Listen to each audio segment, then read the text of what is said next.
उसके वचन पे चलोगे, उसके वचन को मानोगे, तो परमेश्वर आपका न्याय करेगा और आप इस गांव के न्यायाधीश बन जाएंगे, क्योंकि परमेश्वर आपको अद्भुत बुद्धि देगा।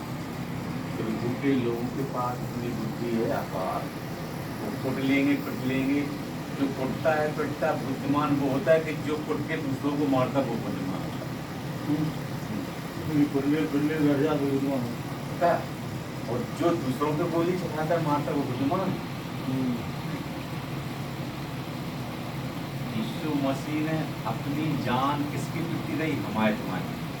हमने काउ जी कहते नहीं बेवकूफ कह सकते, बेव बाण उठा सकते थे, वो भी धनों को उठा सकते थे, वो भी त्रिशूल बहरा ले सकते थे। उनको जब लोग पकड़ने आए तो यीशु मसीह ने कहा मैं चोर डाकू हूँ ना, तो आप लोग ऐसे पकड़ने आए, मैं तो आप लोगों को वचन सुना था। जज के सामने यीशु मसीह खड़े भये, बोले उस जज ने पिलातुस जज ने कहा आप मुझे बताओ कि मुझे अधिकार है छोड़ने का। यीशु मसीह ने कहा तुझे अगर ईश्वर से ऊपर से अधिकार नहीं मिलेगा तो तुम हमें नहीं छोड़ पाएगा। ईश्वर ऊपर से अधिकार मिला है, इसलिए तुम मुझे फांसी की सजा बोल। क्योंकि परमेश्वर की इच्छा थी कि यीशु मसीह को फांसी हो। क्यों? क्योंकि ये 3 दिन बाद जिंदा हो जाएगा। इसने जो दुख उठाया किसके प्रति? हमारे तुम्हारे पुरखों के पापों के, और वो मारा गया गाड़ा गया, 3 दिन बाद जिंदा हो गया, और 4 दिन बाद स्वर्ग में विराजमान। आज जिंदा परमेश्वर के सिवा मच्छी नहीं बना सकता, कोई जीवित नहीं है। इतने लोग आए 33 करोड़ में से कोई जिंदा नहीं, सिर्फ यीशु मसीह जिंदा है। इतिहास उठा के देखो आप। इसलिए परमेश्वर का वचन कहता है यहाँ पे 4 में कहता है वह जाति जाति का न्याय करेगा और देश देश के लोगों के झगड़ों को मिटाएगा। देश देश के लोगों के झगड़ों को मिटाएगा। और क्या करेगा वो? और वे अपनी तलवार पीटकर खाल के खाल और अपने भालों को हथिया बनाएंगे। तब एक जाति दूसरी जाति के विरुद्ध तलवार न चलेगी, न लोग भविष्य में युद्ध की विद्या सीखेंगे। ये परमेश्वर करेगा जब प्रभु के नाम से हर गांव में लोग खड़े हो जाएंगे। जैसे हम अपने गांव में खड़े हो गए, चाहे आंधी आए, चाहे तूफान आए, चाहे गांव छोड़ दे, चाहे समाज छोड़ दे, चाहे माता पिता छोड़ दें, मगर हम यीशु को नहीं छोड़ेंगे। हम यीशु के पीछे मर तो जाएंगे मगर छोड़ेंगे नहीं।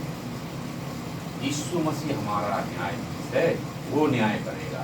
हम मर भी जाएंगे वो हमें जिंदा कर देगा, और जब जिंदा करेगा जो लोग मुझे मारेंगे वो रोएंगे कि हाँ फिर को मैंने मारा था, तो आज आप फिर जिंदा होके देखो परमेश्वर की गोदी में बैठा है, तो आज मैं नरक में आग में तड़प रहा हूँ। वो देखेंगे।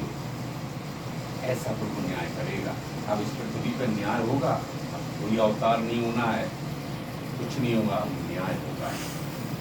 जो भी राजा महाराजा ने जितनी सरकार चला ली है, परमेश्वर यीशु मसीह न्याय करेगा।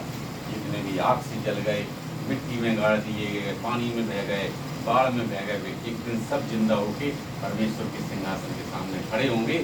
जिनने पाप किए उनको आग मिलेगी, और जिन्होंने धार्मिकता के काम किए वो परमेश्वर उनको स्वर्ग में उठाया गया है। वहाँ प्रभु कहता है कि मैं तुम्हारे लिए एक जगह तैयार कर रहा हूँ, जहाँ मैं रहूंगा वहाँ तुम रहोगे। तो यहाँ प्रभु का वचन कहता है 5वीं आयत में, क्या कहता है परमेश्वर का वचन?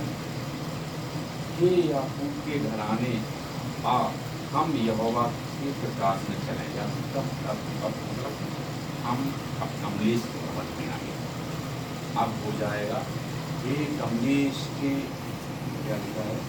याकूब के घराने, हे कमलेश के घराने, हे दीपक के घराने, हे अवधेश के घराने। क्या लिखा है? हे याकूब के घराने आ, हम ईश्वर के प्रकाश में चलें। आज से अगर आप ईश्वर के प्रकाश में चलोगे तो सब दुख सब दूर करेगा, सब लड़ाई में झगड़ा को मिटाएगा, सब मुकदमेबाजी को मिटाएगा। ये परमेश्वर चाहता है और कोई नहीं मिटा पाएगा। इसलिए परमेश्वर कह रहा है जो घमंड दिखा रहे हैं उनके लिए प्रभु कहता है तू अपनी प्रजा याकूब के घराने को त्याग दिया है, क्योंकि वे पूर्व देश से व्यवहार पर तन